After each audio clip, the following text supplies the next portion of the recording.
Hey everyone, welcome back to my channel. कैसे हो दोस्तों? आशा करती हूँ आप लोग ठीक हो। मैं भी बहुत अच्छी हूँ।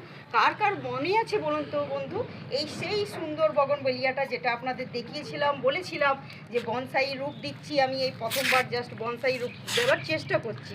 অবশ্যই করে বনসাই রূপে আমি অনেকটাই দেখুন সাকসেস পেয়েছি। খুব সুন্দর হচ্ছে, এত সুন্দর হয়েছে না, যত না পাতা দেখতে পাচ্ছি তার দুগুণ তো আমি ফুল দেখতে পাচ্ছি, এত ভালো হয়েছে। ওই যে ডিএপি পাউডারটা কামাল, ডিএপি যে দানাগুলো দিয়ে থাকি সেগুলোর কামাল, দেখতেই পাচ্ছেন কতটা সুন্দর। কালারটি ফার্স্টেই বলে দিই, রানি কালার ডিপ রানি কালারের উপরে দেখতে পাচ্ছেন নাকছাবির মতো ছোট্ট ছোট্ট সাদা সাদা ফ্লাওয়ার হয়ে আছে। এটাকে কাগজ ফুলও বলা হয়, এটা বাগানবেলিয়া বলা হয়, এটাকে বাগানবিলাস বলা হয়। তো এত সুন্দর দেখতে না, এত কালারফুল, এতটা বিউটি, এটা না চার চাঁদ লেগে যাচ্ছে আমার ছাদ বাগানে। এটা না থাকলে হয়তো কমপ্লিট থেকে যেত আমার ছাদ বাগান। খুবই সুন্দর কালারটা বন্ধু। তো এটার কাজ কি, এটা আমাকে মাটিটাকে আলগা করে নিতে হবে ফার্স্টেই। ওই যে বললাম বালিযুক্ত মাটি যেন হয়। এটা রোদ খুব পছন্দ করে বন্ধু, রোদের জায়গাতে রাখবেন।